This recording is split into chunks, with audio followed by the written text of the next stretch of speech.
Përshëndetje dashur miq, nga unë Shef Dori, kemi sot një gatim ndryshe se që kemi prezentuar më parë, është një bazë orizi, do t'rregojmë vetë bazën e orizit se si gatuhet, dhe përshtasim një chips djati. Djati është në këtë rast djatë pecorino dhe përshtasim pak me zaferanën dhe duke shtuar dhe pak vezën poshe.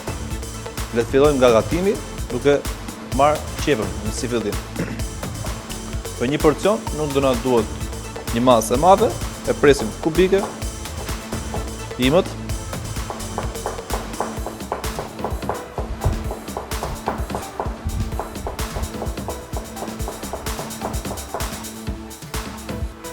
dhe vazhdon si fillim pjesa e skuqjes së saj.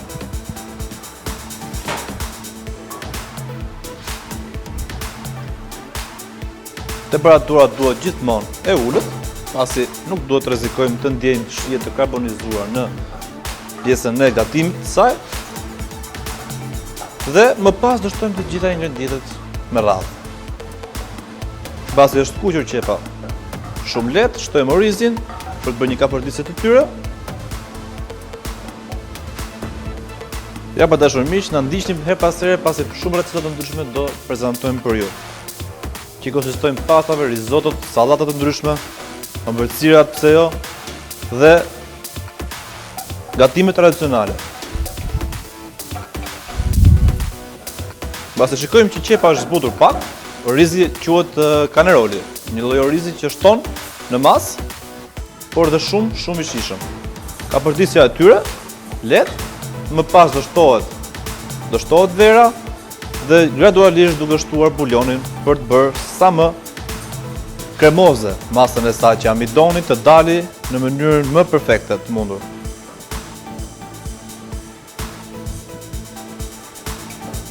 Temperatura duhet gjithmonë e ulët.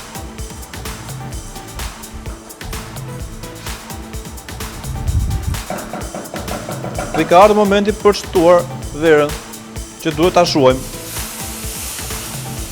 Mbas e kemi shtuar verën, kërkon disa minuta për të avolluar vera, alkooli. Shtojmë bulionin për katës, në varësi të bazës që do të japim gjithmonë, nëse kemi bazë mishi, do ta bëjmë bulionin me bazë mishi, nëse kemi bazë peshku, bulioni do të jetë i përqendruar në bazën e peshkut. Në këtë rast ne kemi zgjedhur ta përshtasim me zaferano dhe me chipsin e djatit pecorino, por dhe me vezën poshe. Vërtet një lidhje shumë e bukur dhe shumë e shijshme të ndryshme të ingredienteve që kemi. Shikojmë që në këtë rast amidoni po i del në mënyrën e dur, kërkon gjatë gjithë kohës procesit gatimit, kërkon rraje të vazhdueshme, pasi vetëm në këtë mënyrë përshtatet pjesa e nxjerrjes së amidonit, që gjë shumë e rëndësishme për sa i përket një bazë risotto. Nëse një risotto ka bazën kremoziteti, atëherë kemi arritur të gjithë qëllimet e pjatës tonë. Nëse risotto nuk është me pjesën e kremit që në aperitet, nuk arrin të shijohet në mënyrën siç duhet. Pra, gjithmonë jemi si pasojë e cilësisë. Kërkon pak procedurë gatimi, mund të jemi pak të përqendruar gjatë gjithë kohës duke e rrahur, por aman gjatë gjithë kohës kjo më pas del e strukturuar siç duhet, në bazën e strukturës që duhet dali kremoze.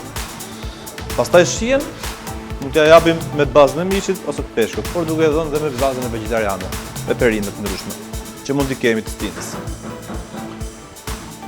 Të kërkoj dhe pak minuta, më pas kalon procesin e ftojës, që orizi duhet marri procesin e ftojës, duke u rrahur vazhdimisht, për arsye sepse duhet dali amidoni në mënyrën e dur.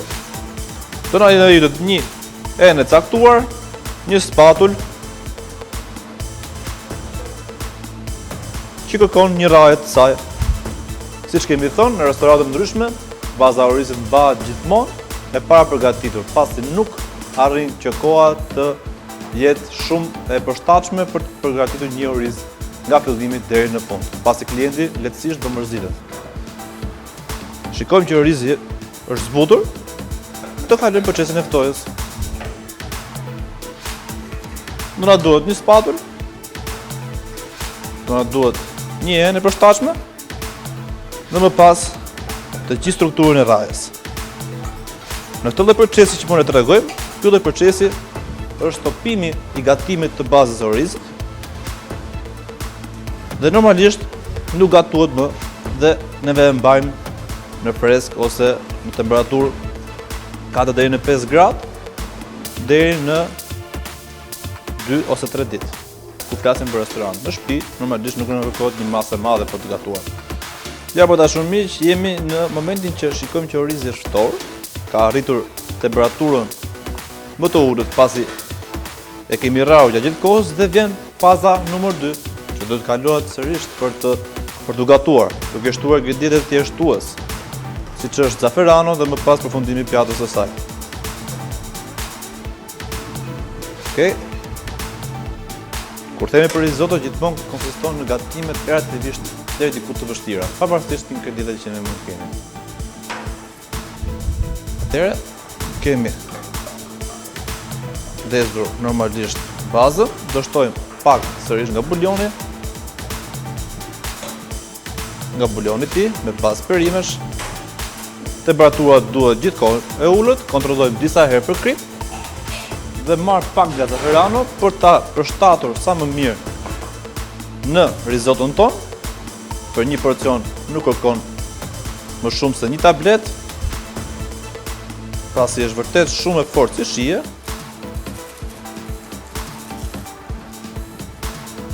Do marr pak fare nga buljoni. Shikojmë se sa shumë gjëra lidhet me buljonin. Gjithkohës gatuhet me buljon. Shikojmë që është tretur, e shtojmë tek masa jonë dhe baza e risottot është kthyer tashmë në një ngjyrë tjetër, por dhe plot shije që zaferano i ka dhënë. Nga krau tjetër do investiganim për të bërë chipsin e djathit. Dora duhet mas, pak, e kemi bërë në gjendje bore fillestare. Një mas të vogël.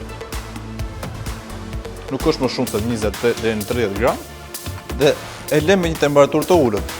Kemi vënë një letër furre për mos krijuar atë djegjen e fortë që mund të marrë djathi.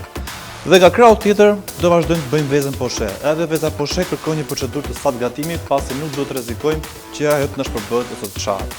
Si fillim, do na duhet një sit. Do na duhet një em. Meqense kemi që veza përmban lagështirë, duhet kulluar. Duhet kulluar deri në një moment caktuar që të eliminohet komplet lagështira e saj. Po të shikojmë me sy të lirë, lagështira po del dhe përmban vetëm pjesën e të bardhës dhe të verdhës së vezës.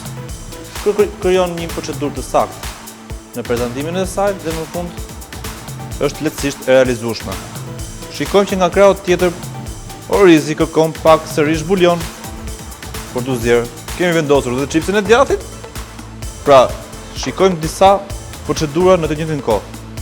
Nuk është një gatim shumë i thjeshtë, por me vëmendje realisht arrin të kuptoni se sa e rëndësishme është procedura për t'i djegur habasati.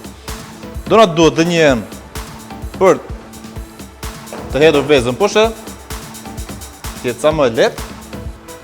Mbasi e shikojmë që deri diku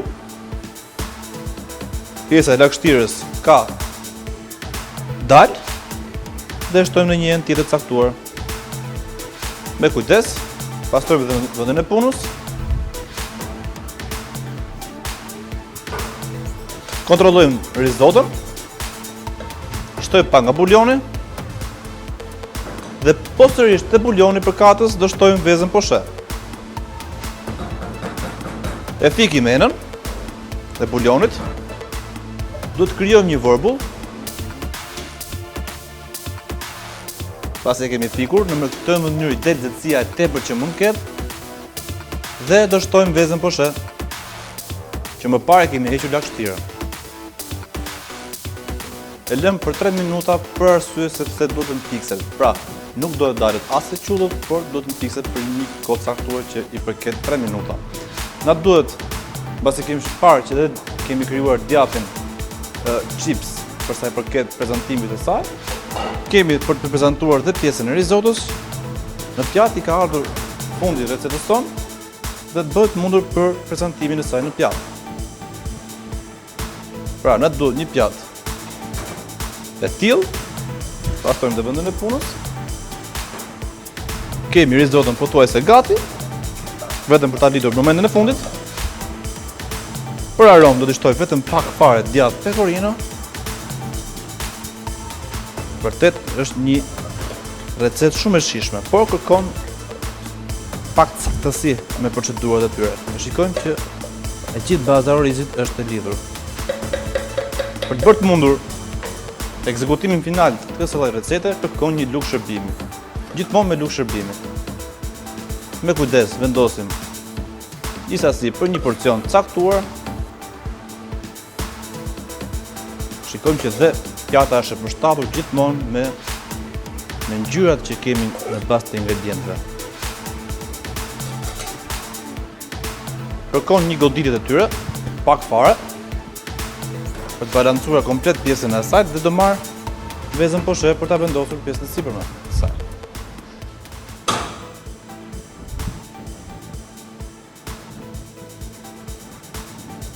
Me kujdes, mos të rrezikojmë që ajo të dëmtohet, pasi lehtësisht mund të dëmtohet.